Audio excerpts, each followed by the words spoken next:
If you want to learn something about God, shut your mouth and listen to me for a minute.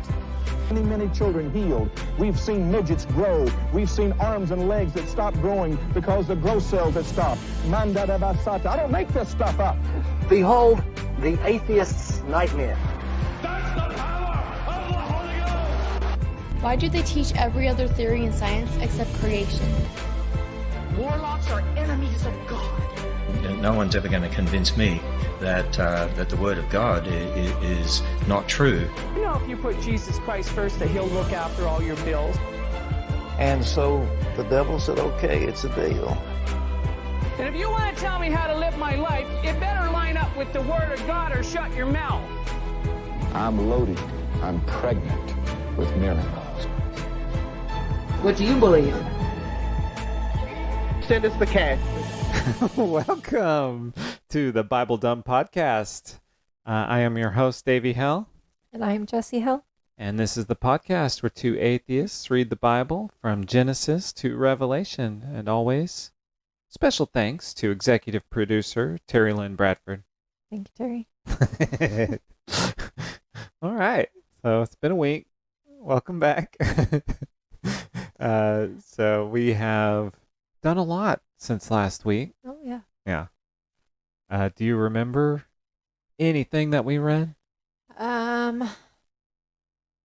remember Abraham was being a jerk again, and he was doing the same old con man artist trick where he was saying Sarah's his sister and then ended up getting rewarded for it. Yeah.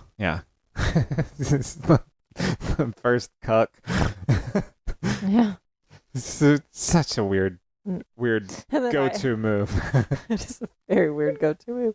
And then Isaac got thrown under a bush because mom ran out of water, didn't know what else to do. Ishmael. Or Ishmael. Yeah, the bush. Finished her canteen and just like tossed her baby under the bush. Could you imagine?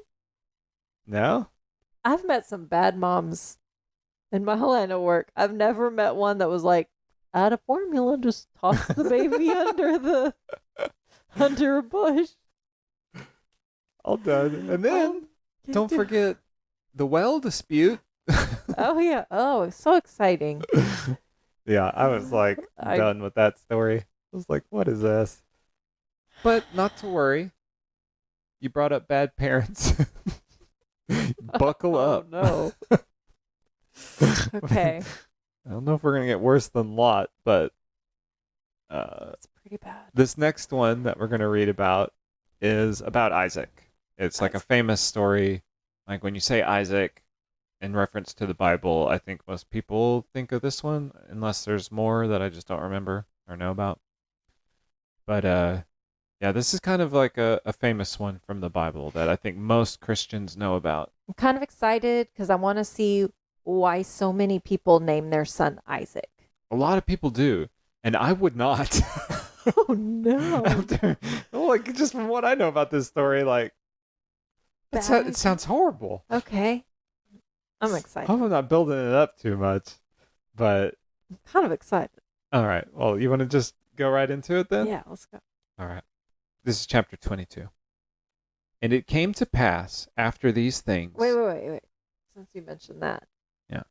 So what is this called? Because I remember when everybody made fun of Trump because he was like, whatever, Corinthians 2 or whatever, that whole thing. What do you call this? This is Genesis 22, verse 1. Oh, okay. All right.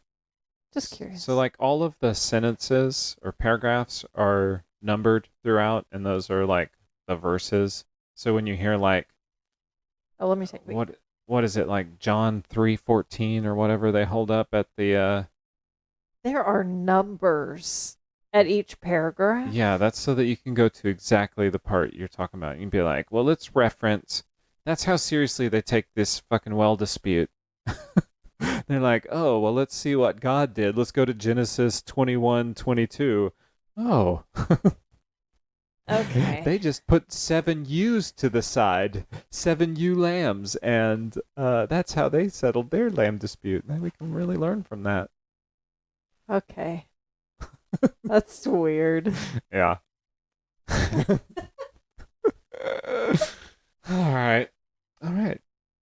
Genesis 22, verse 1. And it came to pass after these things that God did tempt Abraham, and said unto him, Abraham. And he said, Behold, here I am. And he said, Take now thy son, thine only son Isaac, whom thou lovest, and get thee into the land of Moriah, and offer him there for a burnt offering upon one of the mountains, which I will tell thee of. What? He says, Go get Isaac, your one and only son that you love. Okay. Which, Oh, and go to the top of a burnt mountain? no, go Oh. to a mountain and start burning. Make of Isaac a burnt offering on a mountain that I'll tell you of at a later date. He says, Go burn up Isaac, your one son that you love. Okay. I saw on Instagram about something about a burnt mountaintop. This is what they were talking about. Really? Yeah, I think I sent it to you. No, I thought that was about Sodom and Gomorrah. I don't know. It was some guy who was like saying, I found the burnt mountaintop. It's this mountain here. Maybe I didn't send it to you. Maybe I... No, you sent it to me. I just don't Okay. remember what it was in reference to. I don't know. I didn't get it at all at the time. Maybe this is it. I don't know. Sent it to you because somebody was making fun of him because he was in like, I don't know. He was making fun of him for whatever reason. But okay, so Abraham's going to kill his only true born son. Well, that's what God told him to do. You think he's going to do it? Probably not. I don't know. No, God's going to not. No, he's going to do it, and then God is going to be like, I was just joking. Maybe he just Or he's going to feel real bad about it after.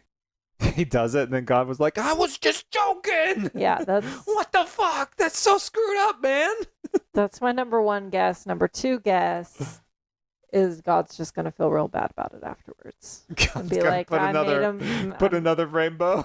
Double. That's where double rainbows come Yeah. from. I will never tell you to burn up your children again. So sorry.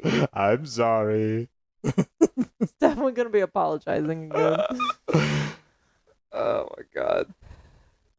And Abraham rose up early in the morning and saddled his ass. I told you, he's got great turns of phrase.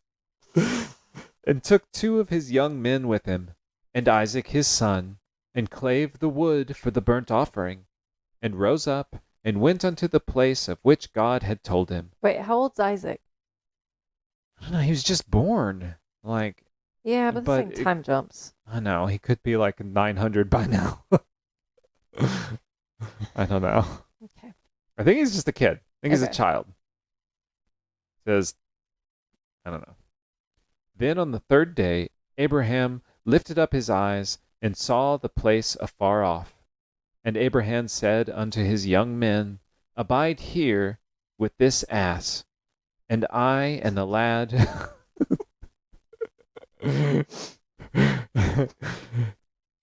and I and the lad will go yonder and worship and come again to you. So he's not even He's telling. not telling him. No. What a dude, another creepo, Mhm. dude. He's like, stay here with this awesome ass.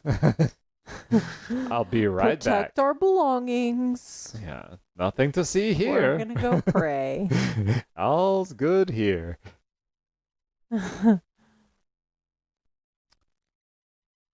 And Abraham took the wood of the burnt offering and laid it upon Isaac his son.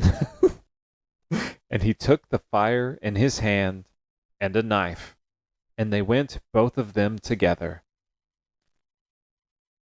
So he's just Yeah. loaded up the wood on top of Isaac. He said, I guess he's making Isaac carry the wood. Oh, okay. He grabs like a torch and a knife, and he's like, just gonna go pray. Nothing to worry about here, Isaac. Let's go. He's making him carry the... I mean, I guess Isaac is not a baby anymore. I mean, he could be like 7 or 8. Yeah.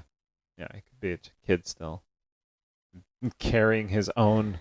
You're making it... Not only are you going to kill him, but you're going to make him carry the wood. Yeah. you're going to use to burn him, I'm guessing alive.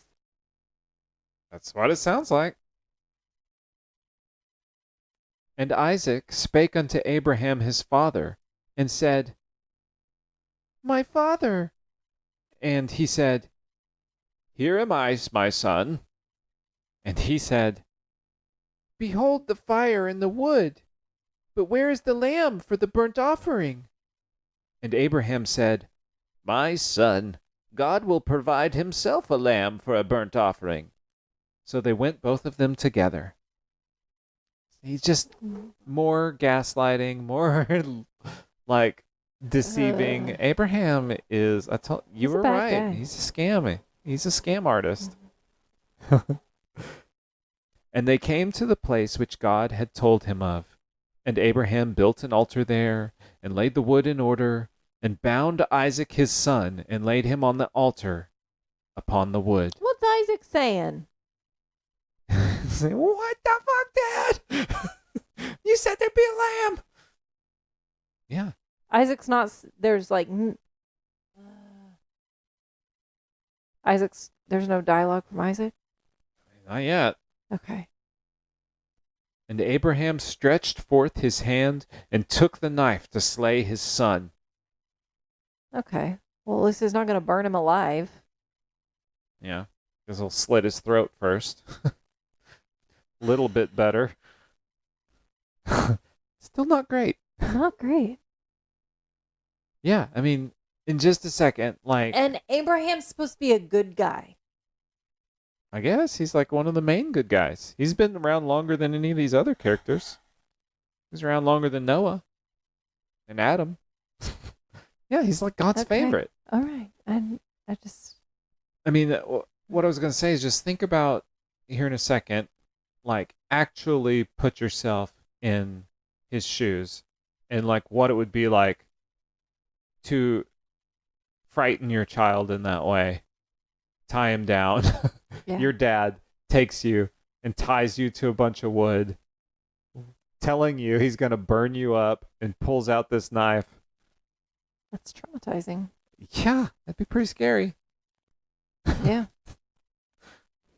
And the angel of the Lord called unto him out of heaven and said, Abraham, Abraham. And he said, Shut up. Here am I. And he said, Lay not thine hand upon the lad, neither do thou anything unto him, for now I know that thou fearest God, seeing thou hast not withheld thy son, thine only son, from me. And Abraham lifted up his eyes and looked, and behold, behind him a ram caught in a thicket by his horns. And Abraham went and took the ram, and offered him up for a burnt offering in the stead of his son. And Abraham called the name of the place Jehovah-Jireh, as it is said to this day, In the mount of the Lord it shall be seen. Okay. So, Well, I was kind of right. yeah, you're right. He's like, psych. Just joking. Don't do it. Now I know that you're fucking, a simp I mean, it's for pretty God. much the same as what Lot did. Oh, no, take my daughters, take my daughters. No, and then put an end to it. I guess. But, like, I don't know. This is like one of the ones that I think I've heard called out quite a bit as just like, even people like in the church, like being like, well, man, what would you do? Like they use it as like this like moral conundrum.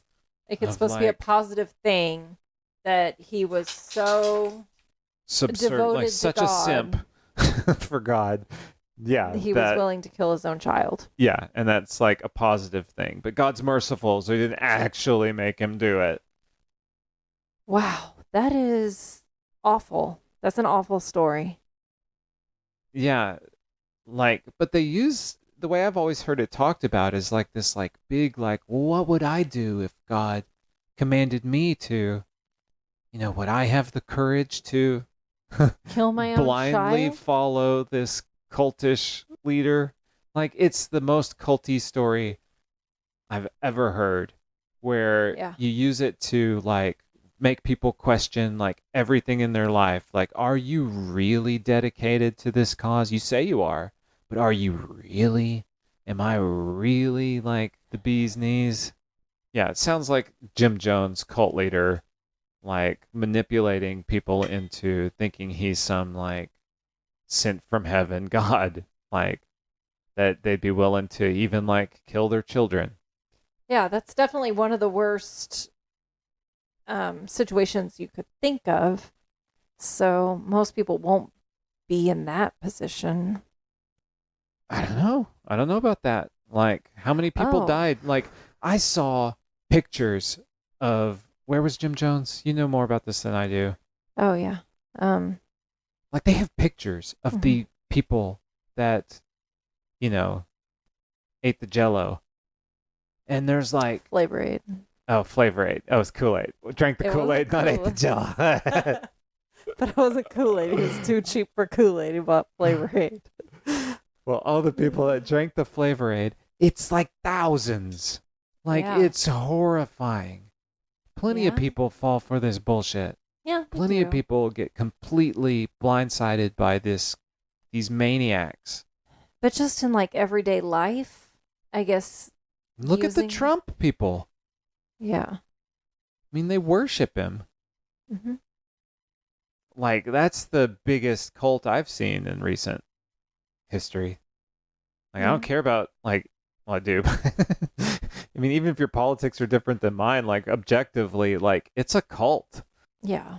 Well, anyway. Yeah. Nuts. And then poor Ram just fucking chilling. And just like, yeah, fucking kill that thing. It's just like eating some berries over there. Just like, Meanwhile, its mom's in the background like, what the hell? Leave my kid alone. Yeah. But like, how do current day preachers use this in like a standard church you go to? I think it's like a whole like rite of passage, like dedication thing. Like, are you dedicated to the Lord? Does God come first? God needs to come first before your job. God needs to come first before your marriage. God needs to come first before your family, before your country, before everything. What's that? Oh, I've seen people with like shirts that say like, it's not like God is number one, but it's something. It is. It's like God, like country, family, or something like that. Like some like totally brainwashed. Dang, I wish nonsense. I could remember what it is. But there's some. I am one. No. Oh, I am second. Maybe that's what it is. Yeah, I've seen that everywhere. Is that what that means? Like God's first and I come second? Yes. It's so toxic. It's so bad. Yes, it is. I hate that. I hate it so much because God is just like such an amorphous concept to so many people.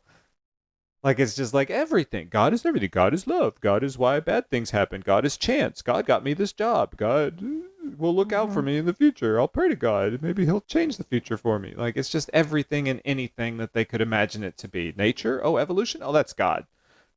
Whatever I want it to be, that's what it is. Yeah. And that's what comes first. Then everything else. It's just such a fucking cop-out. It's such a scam. It's such a, like, brainwashing tool.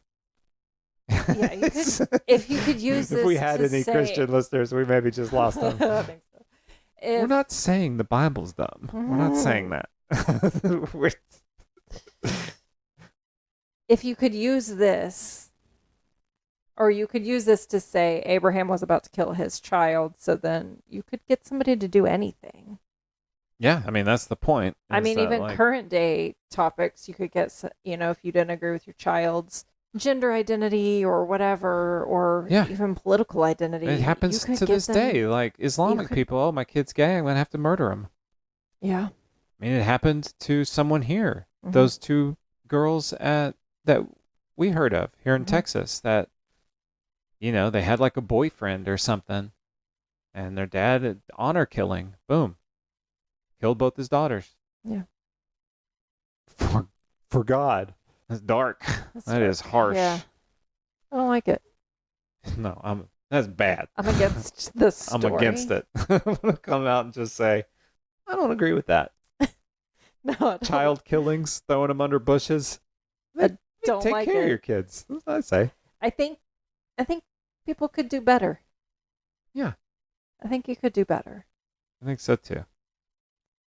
All right, let's finish this one out. And the angel of the Lord called unto Abraham out of heaven the second time, and said, By myself have I sworn, saith the Lord, for because thou hast done this thing, and hast not withheld thy son, thine only son, that in blessing I will bless thee, and in multiplying I will multiply thy seed as the stars of the heaven and as the sand which is upon the seashore, and thy seed shall possess the gate of his enemies. And in thy seed shall all the nations of the earth be blessed, because thou hast obeyed my voice. So Abraham returned unto his young men, and they rose up, and went together to Beersheba. And Abraham dwelt at Beersheba. And it came to pass after these things that it was told Abraham, saying, Behold, Milcah, she hath also borne children unto thy brother Nahor. Okay. Who are these people? It just randomly goes into these sentences that have nothing to do with what it was just telling us about. Yeah, it says, and after these things, some dude named Milcah had, or a woman named Milcah, had children unto thy brother Nahor. I feel like if a fifth grade teacher was reading this, they would circle that in a red pen and write off topic. Yeah. Yeah. Anyways, let's see what happens to Nahor. Huz, his firstborn, and Buzz, his brother. Buzz! Buzz made an appearance. Buzz, your girlfriend. Woof. That is like immediately I saw that spiky red-haired kid from Home Alone. Buzz. And Kemuel, the father of Aram, and Chesed, and Hazo, and Fildash, and Jidlaph, and Bethuel. And Bethuel begat Rebekah. Oh, God. Rebekah. With an H. These 8 Milcah did bear to Nahor, Abraham's brother. Okay. All right. So after all that, then Abraham has some nieces and nephews. Yeah. And here's the list of them just at the end of this story. Yeah. Has nothing to do with the rest of the story. Yeah. This is like, oh, by the way, I know all this stuff is happening, but there was a well dispute. And Abraham had some nephews. And his concubine, whose name was Reumah, she bare also Teba, and Gaham, and Thahash, and Maacah. The All right. end of chapter 22. Takeaways. If we're talking about Dad of the Year, Uh-huh.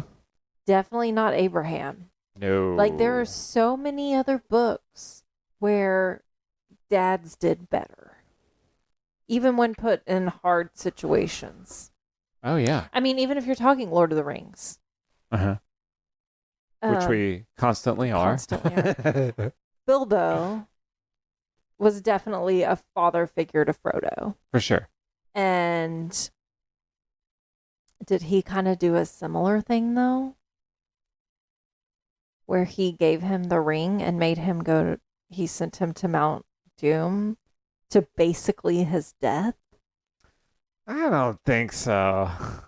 At least he gave him friends to try to keep him safe along the way. It wasn't really I mean, he Bilbo's kinda doing. did. I mean, That's Bilbo didn't true. want to give up the ring. That's true. Maybe he is the best dad in fiction. He won't. Yeah. He Let's wanted see. to There's keep got to it. be some better dads than Abraham. Oh, for sure. What dads do we know? Ned Stark's a way better Oh, dad. Ned Stark. Yeah. Yeah.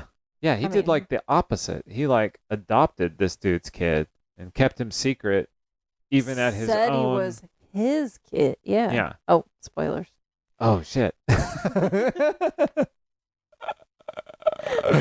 Anyway, Ned Stark way better dad than Abraham. Yeah. Yeah. What are some other better dads? Looking at my bookshelf. Trying to think of other dads. Famous fiction dads. What about It? The dad from It. How does he? Oh, he was horrible. Yeah, he was horrible. But how does he compare to Abraham? See, his son died, and he blamed it all. Didn't they close off Georgie's room, and they told Bill, "Wish it was you"? I don't know. I get him mixed up with Bill Denborough from, Yeah, he said. get him mixed up with Stand By Me. Because remember Gordy LaChance, his older brother died, Yeah. and this dad at the dinner table was like, "I wish it was you, Gordy." Yeah, that was pretty. It's brutal. I think that's about- maybe worse than Abraham. You didn't die, but I wish you had. Yeah, that's worse. Yeah, I think that was Stand By Me. It don't really remember. What's your the favorite dad from fiction? Email us at BibleDumbPodcast@gmail.com. What about The Shining Dad? Oh, that's a bad dad. That's a bad dad. Good pull. Yeah. Yeah, But- Jack Torrance. Is he better or worse than Abraham? Well, On a scale of Ned Stark to Abraham, where does The Shining Dad land? yeah. He's pretty close. I think he really, really wanted to kill his I kids. think so. That's a fun game. All right. All right, so maybe you walk this back. Maybe Abraham's not so bad. He's not quite Jack Torrance. Yeah. He's not quite Dad from Stand By Me. All right, Abraham. We're coming back around on you. You're okay. Maybe you'll stick around. Let's do one more You chapter. have some lessons to learn for sure. Could be better. Let's finish this off. I'm Definitely not quite don't ready deserve to the end there. Dad of the Year mug for No, Father's you're not getting Day. a mug. You're not No getting mug a mug for Abraham. No. Chapter 23. And Sarah was 107 years old. These were the years of the life of Sarah. And Sarah died in Kirjarabah. The same is Hebron, in the land of Canaan. And Abraham came to mourn for Sarah, and to weep for her. And Abraham stood up from before his dead, and spake unto the sons of Heth, saying, I am a stranger and a sojourner with you. Give me a possession of a burying place with you, that I may bury my dead out of my sight. And the children of Heth answered Abraham, saying unto him, Hear us, my lord, thou art a mighty prince among us. In the choice of our sepulchres, bury thy dead. None of us shall withhold from thee his sepulchre, but that thou mayest bury thy dead. And Abraham stood up, and bowed himself to the people of the land, even to the children of Heth. And he communed with them, saying, If it be your mind that I should bury my dead out of my sight, hear me, and entreat for me to Ephron, the son of Zohar. Zohar's a cool name. Yeah, that's cool. Sounds like a spaceman. Yeah. That he may give me the cave of Machpelah, which he hath, which is in the end of his field. For as much money as it is worth, he shall give it me for a possession of a burying place amongst you. And Ephron dwelt among the children of Heth, and Ephron and the Hittite answered Abraham in the audience of the children of Heth, even of all that went in at the gate of his city, saying, Nay, my lord, hear me. The field give I thee, and the cave that is therein I give it thee. In the presence of the sons of my people give I it thee. I'm gonna need. I got Bury thy dead. I spaced out quite a bit during all of that. I'm gonna need a translator.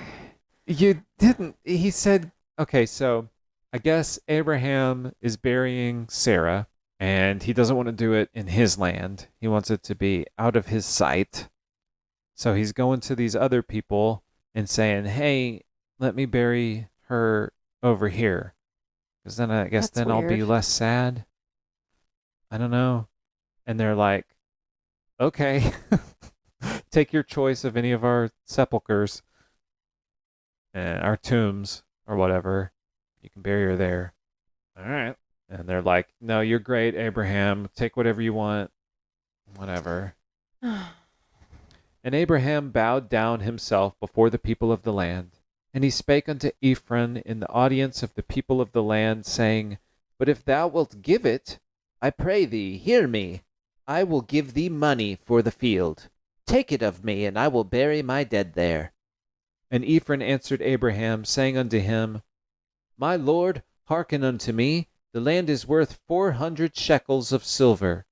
What is that betwixt me and thee? Bury therefore thy dead.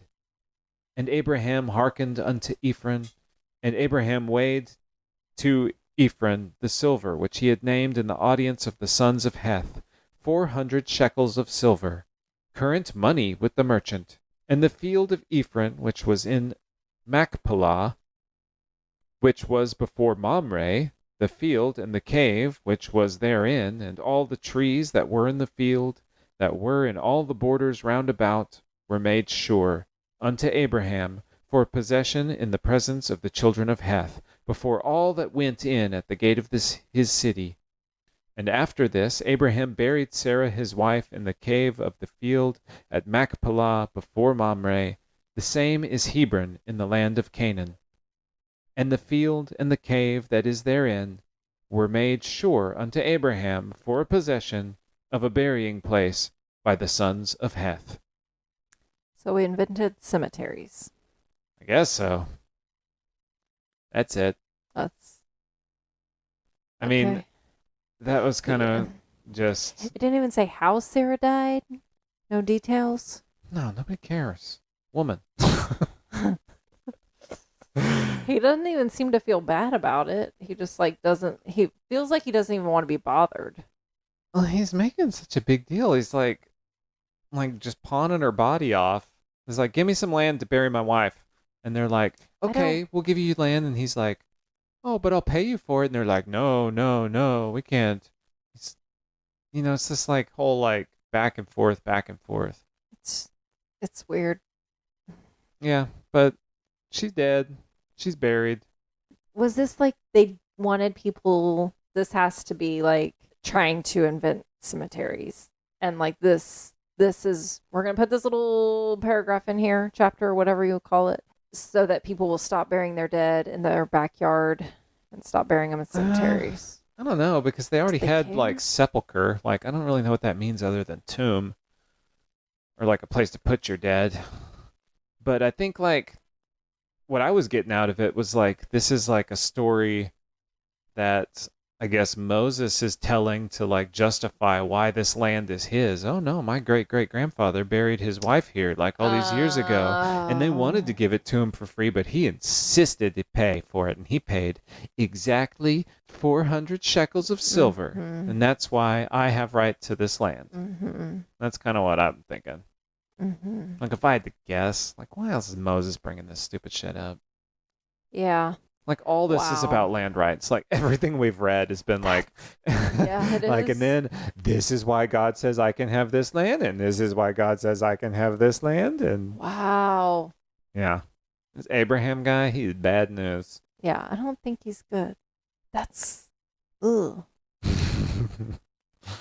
Do you think anyone, any Christians ever read this and been and thought that? I mean, that's a good question, but I don't really think so. I don't know. In my experience in church, all of these stories, they're treated like myths. But then when confronted and told that the Bible is a myth, they're like, no, it's the Word of God. They're in practice, they say oh, this is not a story about Abraham tying his son and traumatizing this poor kid. They don't consider what it would be in real life. They say, oh no, this is more about putting a higher power before your own material interests, or even before your most loved earthly connection. Okay. That's the message behind it, and they ignore the reality of what's happening. But then when confronted with the Bible as myth, that's when they do a complete heel turn and say, no, it's the word of God. Everything in there is exactly right, and the earth is 6,000 years old only. Yeah. Okay. That's just my experience. I don't know. I just don't know how you read this and see Abraham as a good guy. I don't know. I mean, I guess just because he's willing to do the unthinkable.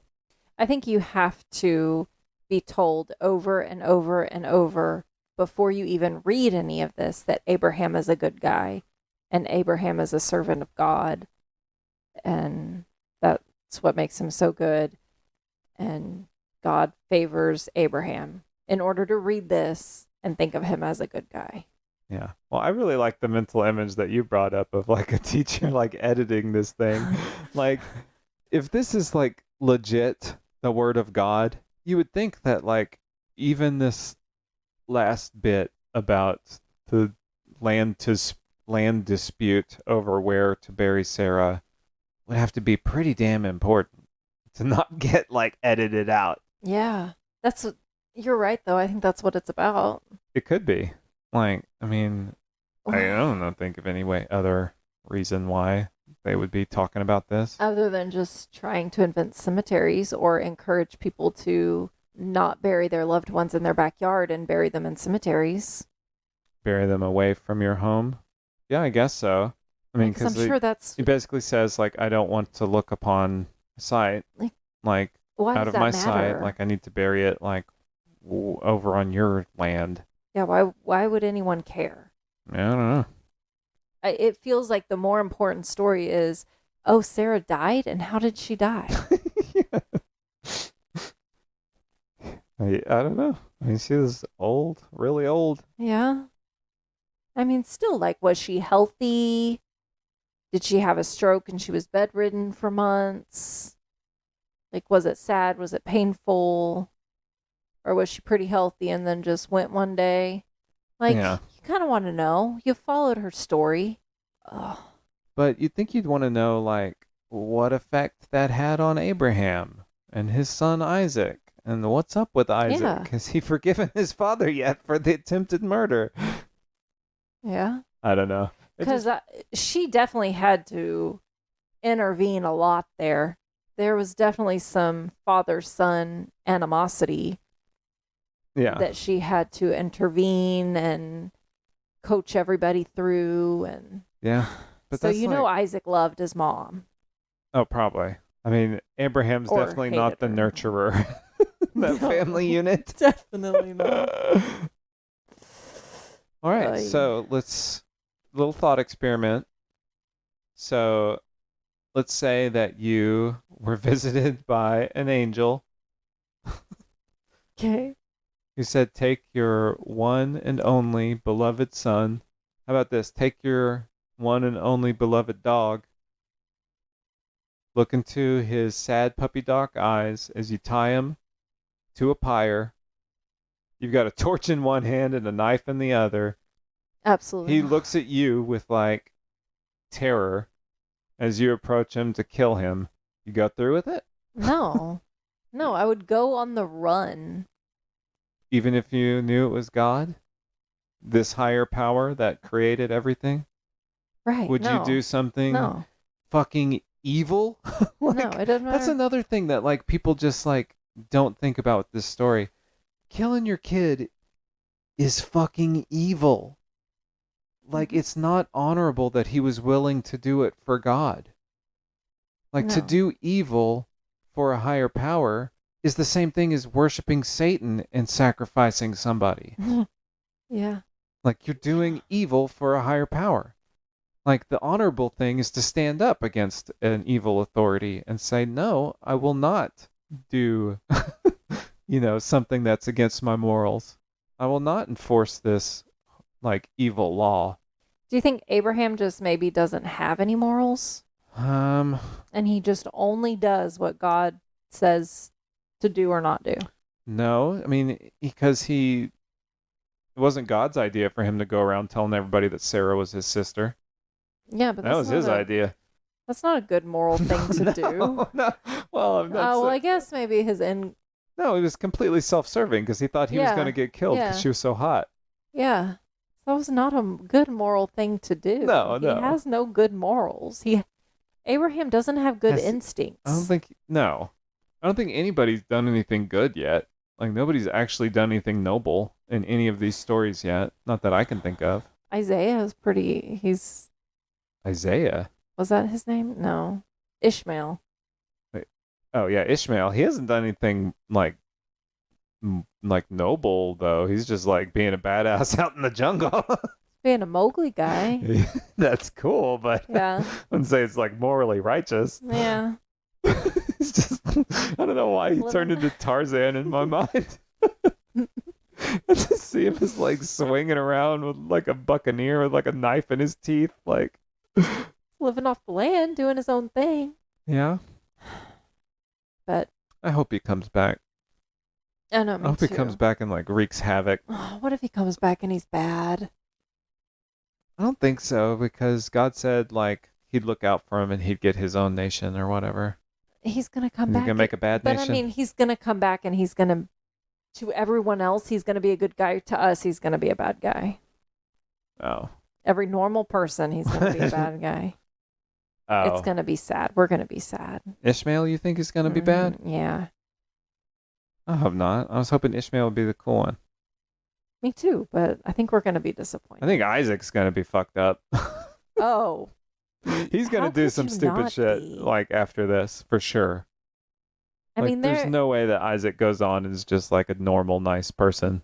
so many people have long-lasting scars from things their parents did to them that aren't anything close compared to this. Yeah, yeah. Like, golly. I don't know how you could just do that. Hmm. No. What I would do is I would say, hell no. And I would take my child and I'd Throw it on a bush. I'd find an escape plan, and even if I thought this all-knowing God could see me wherever I was, I'd still try to dig into the dirt or swim into the ocean, do something to get away. I would try in some way to get away with Yeah. my child alive. Or you just be like, no. Like, if you want him dead, you'll have to kill him yourself. I mean, yeah, I guess you I have know. to try that first. Try to just Well, say I mean, no. you can just be like, okay, you guys stay here with the ass. Yeah. I'll be right back. Definitely wouldn't but I guess I haven't been raised this way for my entire life. I guess so. It's kind of a hard concept to wrap your head around. It's very But, I mean, you're right. It's that whole I am second thing. It's the whole, like, God, country, family. Priorities completely backwards.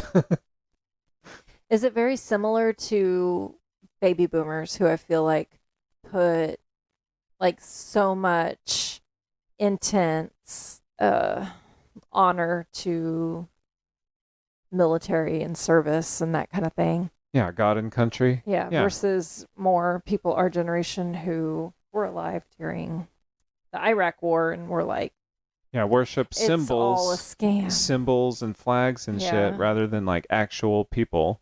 Yeah. Yeah. But like, why are they so much more into nationalism? Like, I don't know. I'm afraid that there's quite a bit of nationalism now yeah, that's true. that wasn't here, or that at least 10 I years didn't. ago. Yeah. Obviously, huge surge at 9/11, then Yeah. kind of normalized once. I feel like that's very similar. You have to have the very similar mind of blindly following. And that's noble in some way. Yes. Yeah. Asking no questions. Yeah, no matter what it is, no matter who dies. Yeah. I mean, you have to have that. You have to have that background in order to think it's fine to send somebody's child off to war to die, or it's fine to send a drone down on some Yeah. civilian community where somebody else's child is going to die, Yeah, you're right. or grandma or whoever, Yeah. It's not okay. I feel like I'm going to go out on a leap here. I feel like if you're in any way making decisions, you should be required to be an atheist because you're not influenced by stupid stories like this. Yeah, I had a similar thought today while I was mowing the lawn of just like there's a few like I don't know. I was thinking like could I like wholeheartedly vote for somebody? Okay, so story time.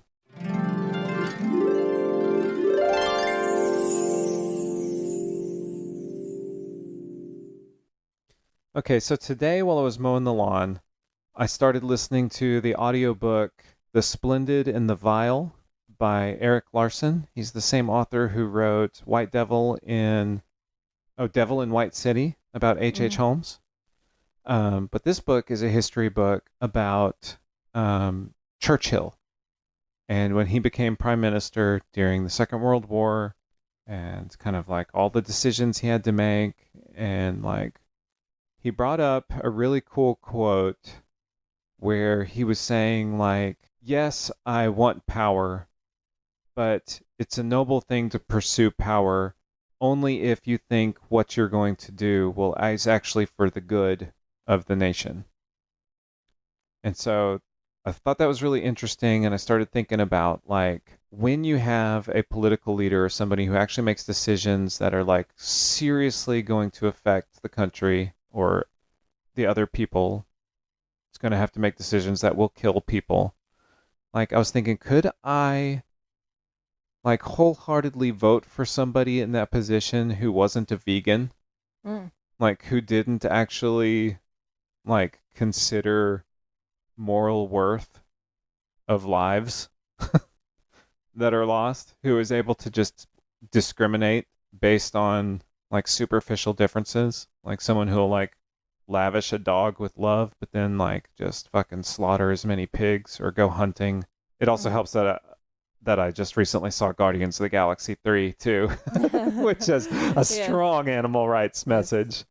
But it just made me think like if you can't like understand like that the basic empathy of like, would I want this done to me? Would it be just if this was done to me? Should I do it to someone else, regardless of if they're less intelligent or I can't understand the way they communicate or they live in a way that's completely different than I live? Like if you can't understand that basic form of empathy, like, would I want you, like, sending my countrymen, my children, my, friends off to die? Like, or trust you to, like, go to war and decide who else dies? Like, pretty heavy. I was like, I don't know. Probably not. Do you think stories like this prevent people from being able to make those moral decisions? Maybe. Because then it's not about empathy anymore. It's not about like, how does it feel to be that kid strapped by his father to a burning pyre about to have his throat slit? It has nothing to do with the victim. It has to do with like, well, God said to. Gotta do it. Right. Now, I'm just doing what I'm told. Like completely takes out the agency, the responsibility. It's not my fault. Sorry. Yeah. Sucks to be you. I don't like that. No, not good. Speaking of good morals, though, I got a story time. Ow. 2 in 1 episode?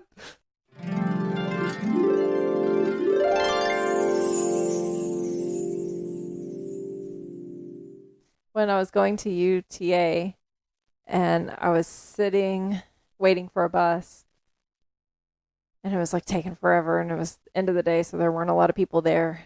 One other guy came and sat down, and I don't know how we started talking, and he mentioned that he went to some big, it was like kind of before they were really, it was one of like the first mega churches that was in this area, and in Grapevine. And my sister had just talked to me about how she was seeing a lot of people with this church, like with t-shirts with this church name on, and just how disturbing it was. Like, why are they spending so much money on shirts and not like doing something good with their money. It's so weird. It's so weird how much they advertise their church. And so when he told They me, have a marketing budget. yeah. So when he told me, oh, I go to this church, and I was like, oh, yeah, I've heard of that place.